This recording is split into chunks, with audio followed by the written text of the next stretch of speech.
ازيكم يا حلوين؟ عاملين ايه؟ يا رب تكونوا بخير. النهارده بقى فيديو يعني يوم معماري يا جماعه، يوم هنشوف هنعمل فيه ايه كده. بس اكيد ان انا كل فيديو لازم تلاقوا فيه مشتريات. مفيش فيديو ما يبقاش فيه مشتريات ابدا. فاليومين دول بقى فيه فطير العذراء وكده، فبجيب زيت وسكر كتير. فانا عايزه اقول لكم دي مش اول مره اجيب فيها زيت وسكر الشهر ده، يعني جبت في المشتريات بتاعه الشهر ورجعت جبت تاني ورجعت جبت تالت، وده يمكن رابع مره لان بيطلب مني اوردرات وكده. يعني ادعوا لي ربنا يقويني كده واقدر اخلص كل الاوردرات اللي عندي.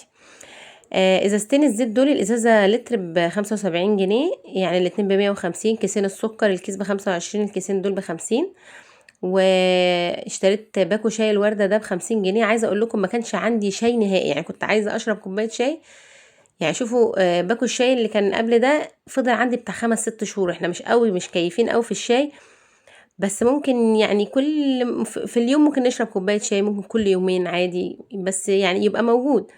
لقيته خلص مرة واحدة، فعايزة اقول لكم ما صدقت جبت الشاي ده مع اني ما شربتش لحد دلوقتي. ويمكن انا مصوره الفيديو ده من كام يوم، بس المهم يبقى موجود قدامي. جبت المكرونات دي سباكيتي وقلم ومكرونه التحمير والمكرونه اللي هي الهلاليه. الكيلو ب28. دي مكرونه زي المكرونه الملكه اللي في الكياس، بس بتتباع بالكيلو فسعرها غالي شويه. لان المعروف ان هي المكرونه اللي بالكيلو دي بتتباع ب 22 ب25 بالكتير، بس دي انا اشتريت 4 كيلو، الكيلو على 28. والكيس بتاع الدقيق ده 5 كيلو ب100 جنيه.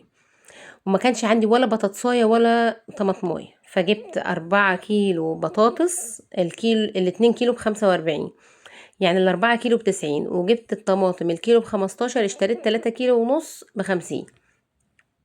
تمام كده. يعني انا ما وكنت عاوزه خيار ونسيت، يعني كنت عاوزه خيار كان ما عنديش خيار برضو ونسيت، وبعدت جبت تاني يوم. يعني كان ابني بقى رايح يجيب لي التحاليل بتاعتي وكده. هقول لكم دلوقتي نتيجة التحاليل. ف لقي مش لقي، كان رايح بقى يجيب نتيجة التحاليل، وقلت له شوي لنا سمك معاك وانت جاي، وكمان هات لي معاك كيلو خيار. فهو بولا هو اللي جاب لنا، والله كتر خيره. من موقعي هذا بشكر الدكتور بولا بجد، لان انا مبهدله معاه اليومين دول. يعلم ربنا، يعني المفروض الاجازه يرفع عن نفسه، بس انا سحلاه معايا بقى. بيقول لي يا ماما انت بتسحليني اديني نفس شويه. بس يعني هو بيقول كده، بس بيرجع لما بقوله على حاجه بيعملها يعني على طول. اكتر حد يعني بجد تعبان معايا، ودكاتره وتحاليل وهات لي معرفش ايه بقى يعني بصراحه تعبان معايا. ربنا يا رب يعوضه خير ويبقى احلى دكتور في الدنيا كلها. طبعا شفت حلاوه المولد وانا بجيب الحاجات دي، فما قدرتش اقاومها، برغم ان انا كنت لسه جايبه 3 كيلو، فرحت جايبه الكيلو ده. بعمل ايه بقى؟ انا خدت القطمه اللي قدامكم دي وهركنهم، وكل على مدار اليوم بقى كل شويه اخد لي قطمه كده، يعني ايه عشان خاطر ايه احس ان انا باكل حلاوه المولد، بس ما بتقلش على نفسي. لان الشويه اللي انا جبتهم المره اللي فاتت اللي هم بتاع 3 كيلو وزياده دول، كان كلت منهم كتير. قلت لكم زدت كيلو، بس الحمد لله نزلته تاني، يعني نزلت كيلو وربع كمان. يعني بصوا انا ماشيه في الرجيم المره دي، يعني ولا خالص.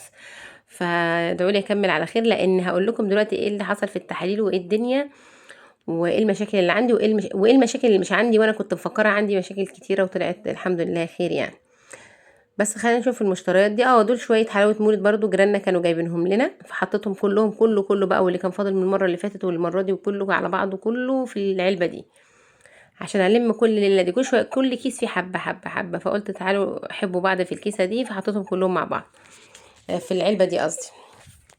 كنت عند اخويا بقى في السنتر، ولقيت عنده البرطمانات الصغيره دي، وانا كان عندي توابل مش لاقيه لها برطمانات اصلا. يعني انا كنت جايبه خلطات، يعني انا كل برطمان عندي فيه الحاجه بتاعته، بس دي خلطات جديده بقى، يعني ما كنتش بستعملها. فجبتها من الهايبر. فقلت ايه، اول ما لقيت البرطمانات القزعه دي اللي هي صغننه، قلت اما اجيبها احط فيها الحاجات دي.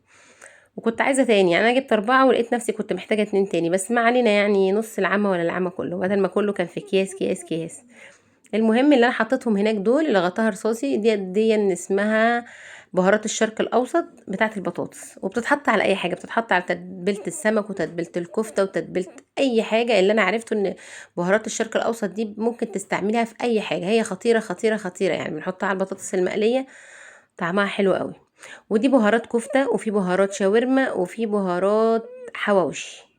لا، في بهارات كفتة وبهارات برجر وبهارات كفتة وبرجر، وفي حاجة تالتة انا جبتها، وبهارات ايه تاني، كفتة وبرجر وحواوشي تقريبا، اديني نسيت، ونسيت اكتب على البرطمانات كمان لان هم كلهم شبه بعض. فيهم البهارات بتاعت رز الكبسة، اللي هو الرز البسمتي، اللي هو الخلطة بتاعت الرز البسمتي، هي اللي في ايدي الصفرة دي. انا معلمة ان هي الصفرة، واللي لونها اورنج شوية دي اللي هي بهارات الشرق الاوسط، اللي هي من تحت هناك دي. وفيهم بقى واحدة بهارات كفتة وبهارات برجر. انا بقى عملت ايه، حطيت البهارات بتاعت البطاطس مع بتاعت البرجر، على اساس ان انا قلت ايه خليهم راكبين مع بعض كده، كل اتنين يعني البرطمانات دي بتركب في بعض كده، يعني ايه، الغطيان بتتلف على بعض. فانا حطيت اللي هي غطاء تركواز دي والرصاصي، الاتنين اللي فوق بعض دول، واحد برجر وواحد بطاطس، قلت عشان اعلمهم ببعض، يعني احنا دايما بنعمل بطاطس مقليه مع البرجر، فخليهم مع بعض هعرفهم. والتانيين فيهم اللي هو لونها مصفر شويه دي بتاعه الرز، واكيد اللي تحتها هتبقى بهارات الكفته، فكده انا علمتهم يعني. وطبعا طبعا طبعا انا هنسى الكلام ده كله، وهرجع للفيديو ده عشان اشوف انا عملت ايه، يعني لما اجي انسى واقول انا كنت حطاهم ازاي، ابقى ارجع للفيديو ده بقى. كويس ان انا قلت ايه، وثقت التوابل دي هنا في الفيديو. كان البابريكا برضو كان عندي شويه توابل فاضله من اللي انا كنت محطاها، يعني كنت حطيت في البرطمان وكان فاضل عندي بابريكا، حطيتها يعني البهارات اللي لقيتها ناقصه في البرطمانات زودتها، عشان في عندي في الكيس بهارات كده مركو، يعني كل كيس فيه شويه شويه شويه، فبحاول ان انا كل لما البرطمان ينقص ازوده عشان اخلص من الاكياس دي.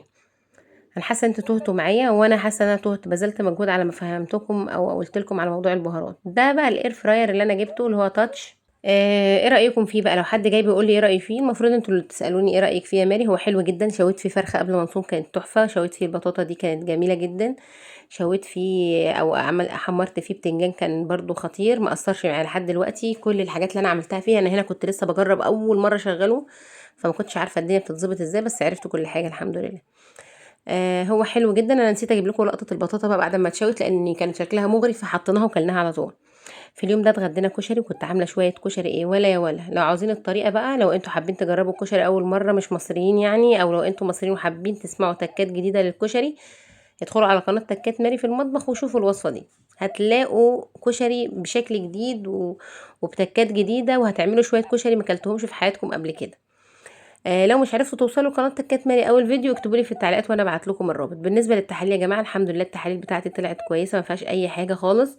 وجع رجلي بس، الدكتور بيقول عندها تعب شويه في المفاصل، لما تخس شويه هيخف الوجع ده، ومحتاجه يعني تزييت، معرفش، بقول له محتاجه تتحقن حاجه، فانا لسه هروح لدكتور بقى يكون كويس يعني شاطر، يعني دكتور كبير كده ويكون فاهم كويس، واشوف ايه مشكله رجلي. لكن التحاليل كلها طلعت حلوه، ما عدا تحليل واحد لسه ما طلعش، اللي هو تحليل الروماتويد، مستنيه يطلع وان شاء الله يبقى كويس. حطوا لايك بقى للفيديو واشتركوا في القناه، واستنوني في فيديو جديد، وباي باي.